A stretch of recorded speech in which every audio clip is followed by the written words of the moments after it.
Welcome to the very first episode of Triangle of Entertainment, the show where your entertainment is key. I'm your host, Jillian Young, and we have a lot in store for you.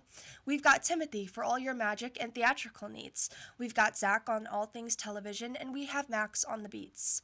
In this episode, we'll see just how great or awful Percy Jackson has been in the media. We'll see the first part of an exciting game show with some pretty sweet prizes, and we'll see the Grammy-nominated rock band Skillet has been up to recently. Let's first jump into Zach and his review for the Percy Jackson movies. The Percy Jackson series is one of the most popular book series out there.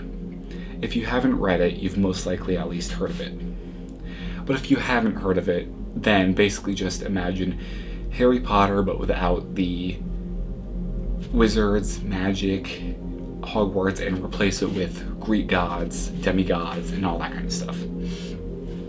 But if you grew up reading these books, you probably remember the excitement of seeing those books brought to life on the big screen, and then utter disappointment. But what made these movies so bad? First off, let's talk about the biggest issue. The characters were way too old. In the books, Percy begins his journey when he's 12. But the movie cast, Logan Lerman, who played Percy, was nearly 18 at the time. Now, why does this matter? Because Percy Jackson is a coming-of-age story.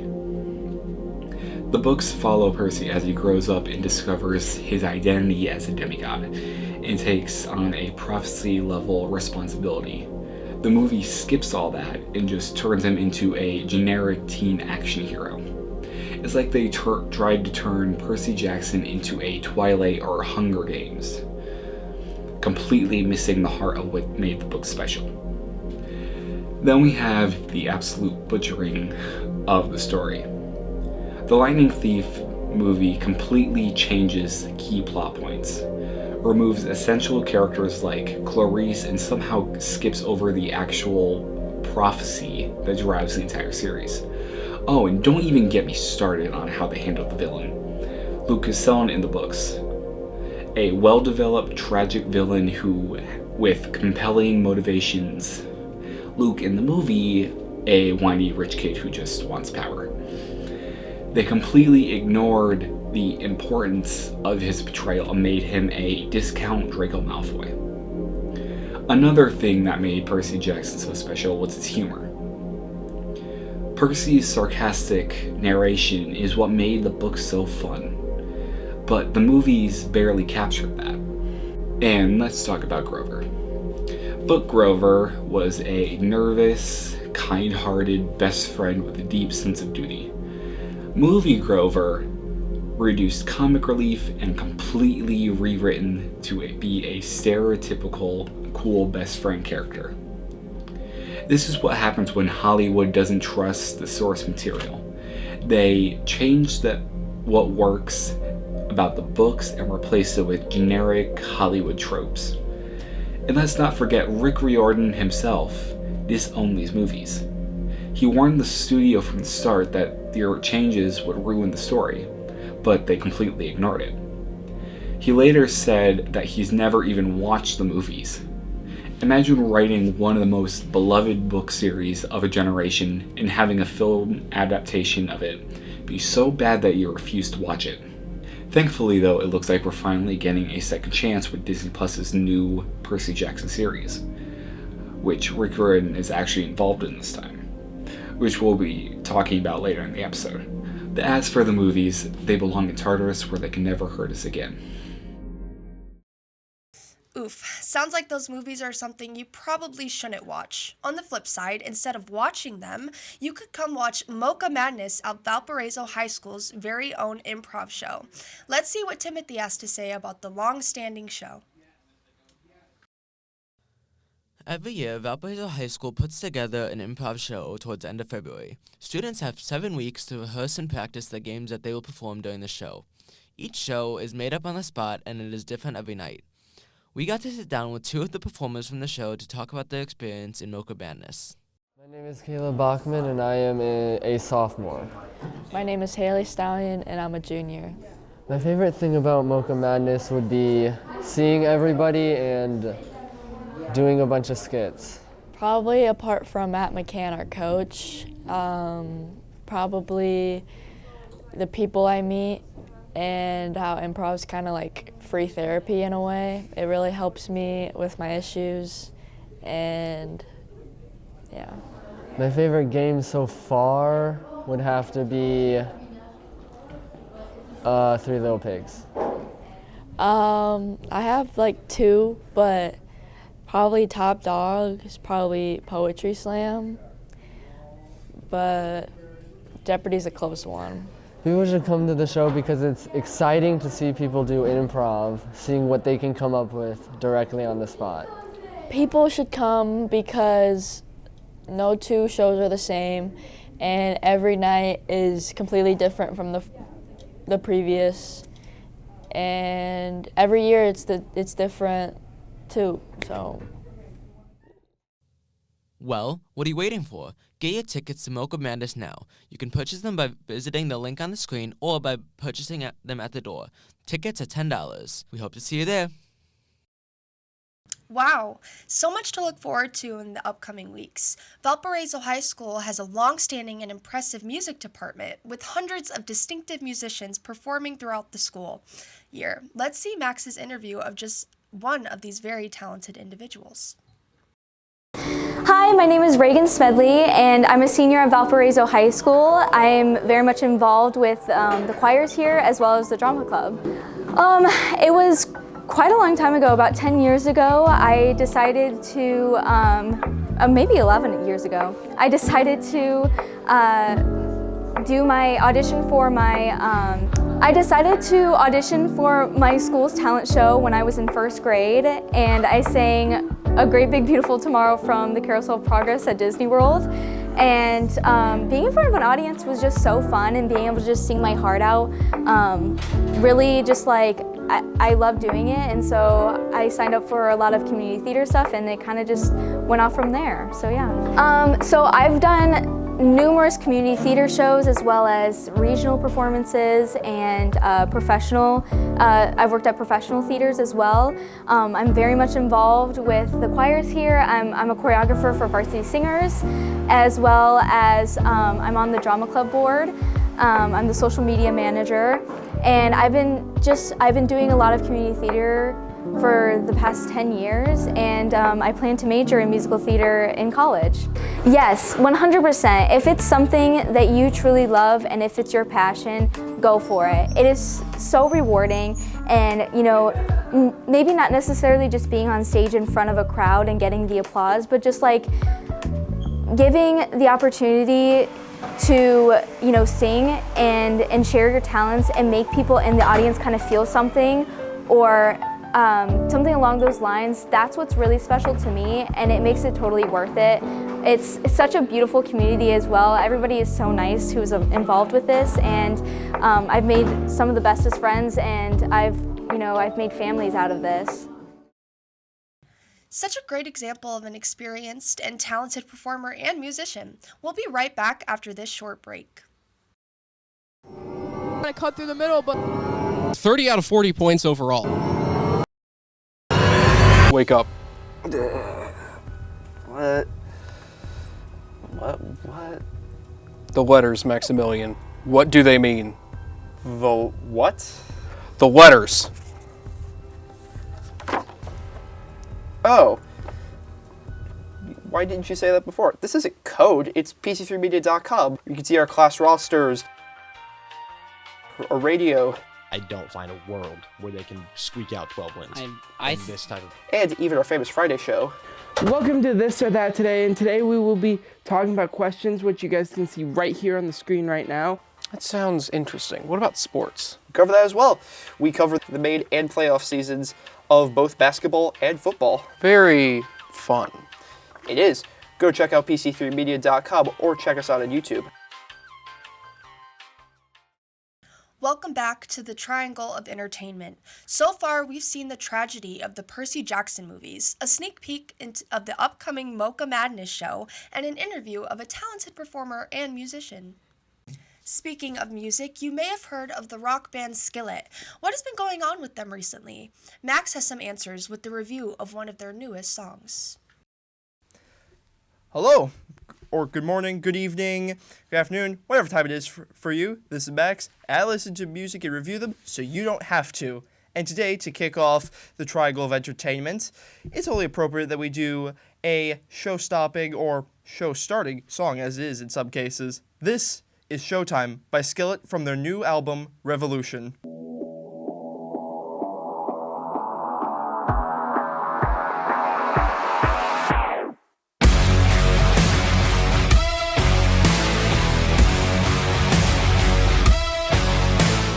So a couple of things with this song in particular. It is very reminiscent of their older albums, so songs like Hero, Monster, not their newer songs from their album,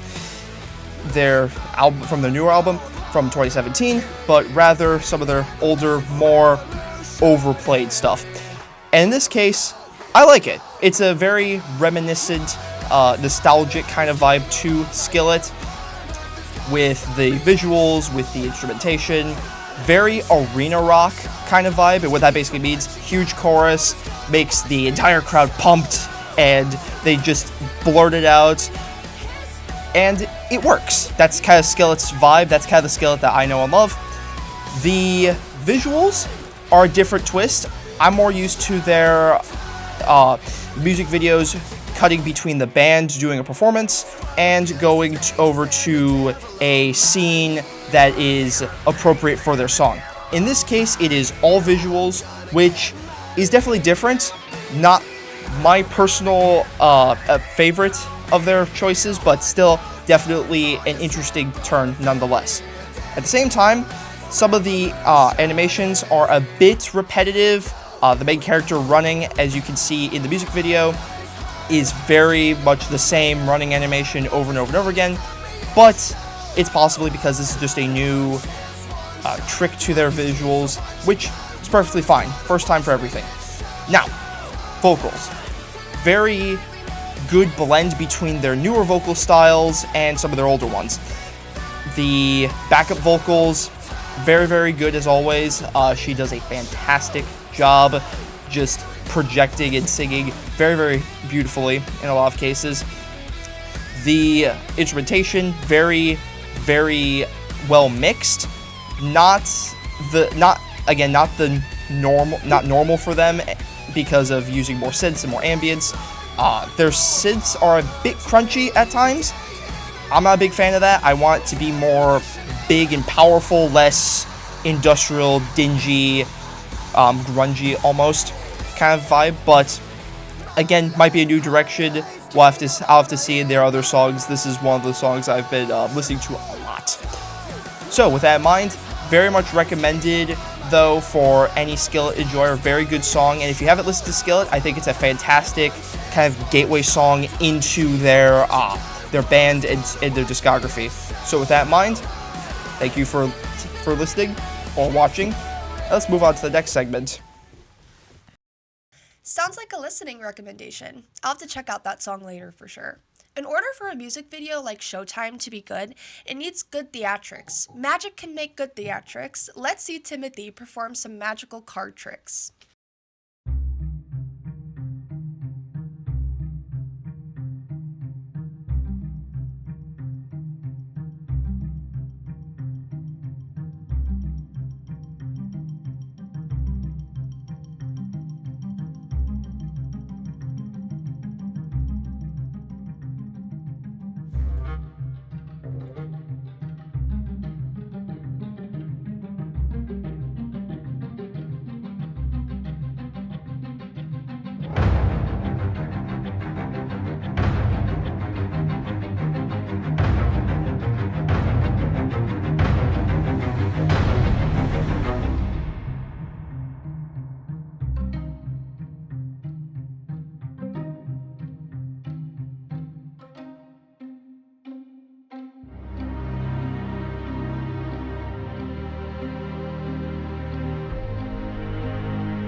like some pretty impressive card tricks. Definitely a party piece wherever you go.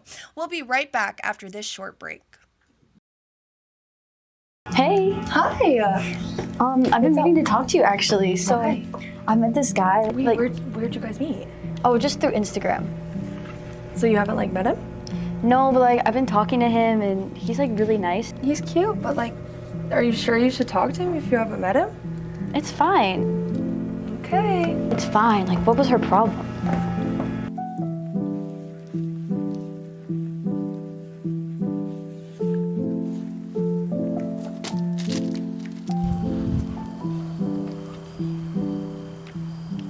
Max?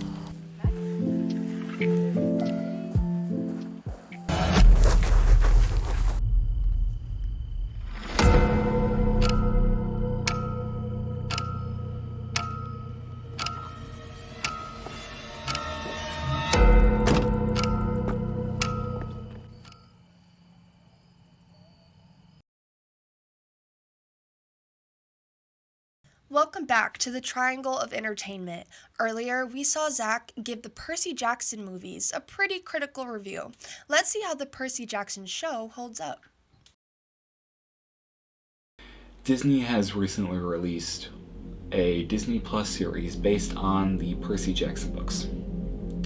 The series currently only has one season so far, based on the first book, the second season coming out later this year, which is based off the second book.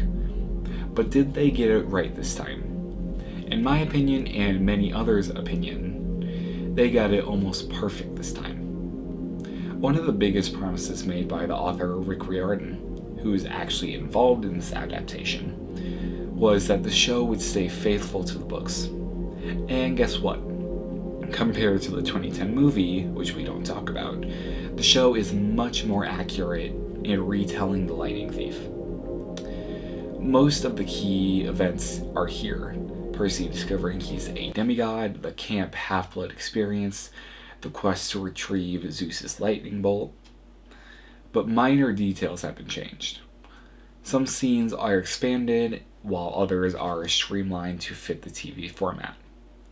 But do these changes enhance the story, or take away from it? More on that in a bit.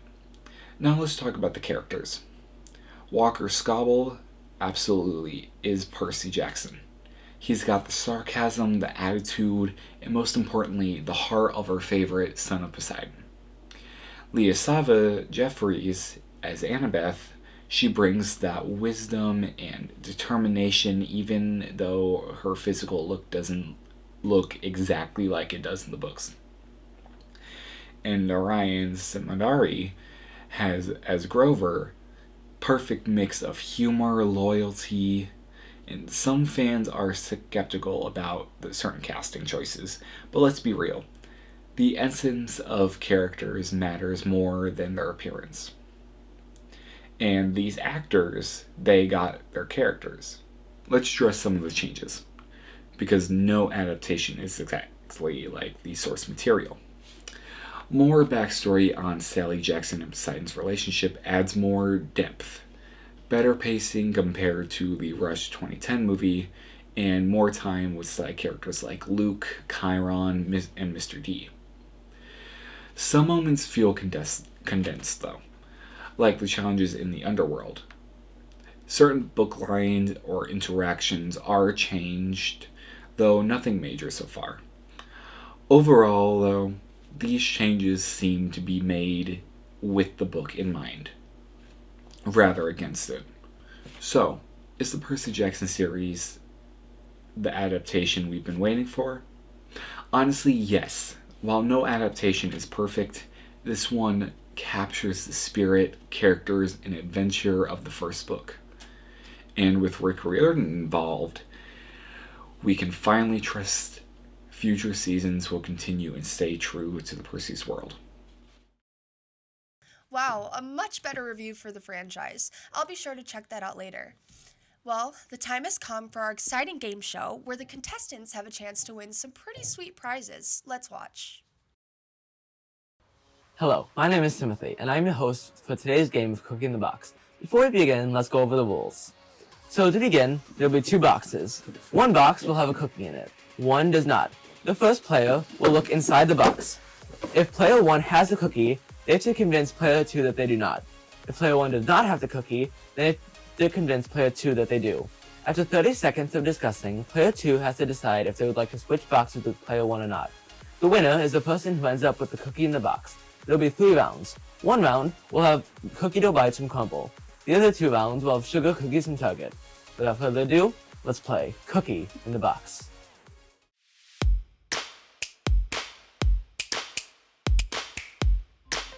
Jude, you may look inside your box. Okay.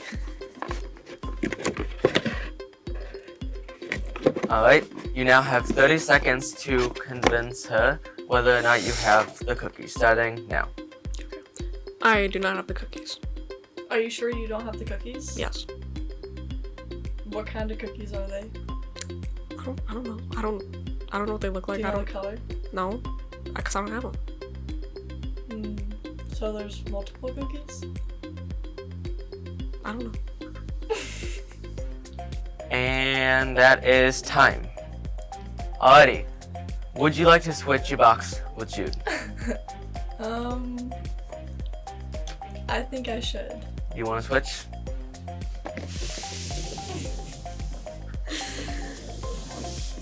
Alrighty. Now since you switched, you may look inside the box to see if you have one.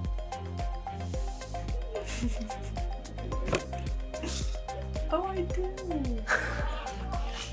Was I supposed to say that? Yeah, you won. I have the cookies. I won, guys.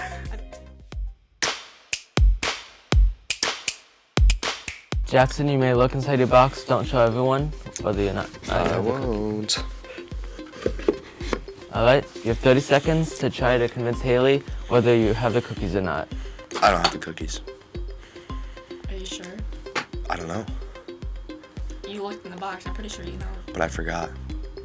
Forgot what was in the box. I think you have the cookies. You think I have the cookies? Yeah. You sticking What do with they that? look like? What does that box inside of the box look like? It's not a box. It's a bag. You got the cookies. Maybe I do. Maybe I have the cookies. He's got the cookies. Time's up. Haley, would you like to switch with Jackson? The goal is to end up with the cookies. Yeah, I'd like to switch. You'd like to switch? Alrighty. Haley, you may look inside the box to see if you've won. Oh no. Yup. Oh my god. So Jackson, do you want to look inside your box? Yeah, I'll look inside the box. Hold on here. Yup. Let's move on to round 3.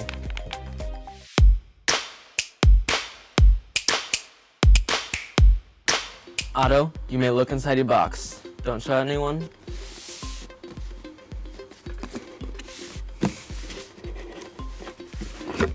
Alrighty. You will now have 30 seconds to convince him to switch or not switch. You may begin. It's really good.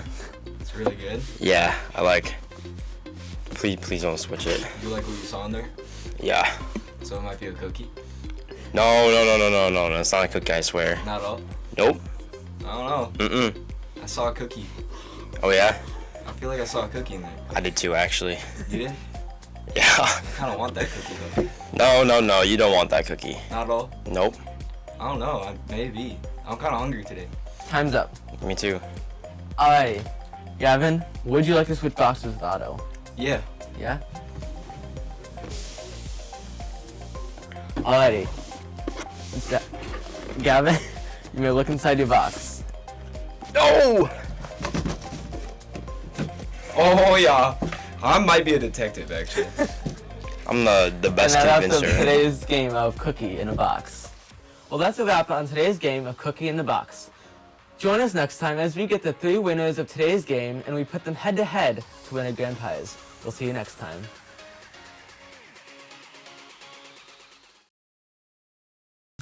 Congratulations Congratulations to the winners, and I can't wait for the finale next episode. We've seen a lot in this first episode, from reviews to interviews, from cookies to cards. You can be sure that the next episode will be just as exciting, if not more.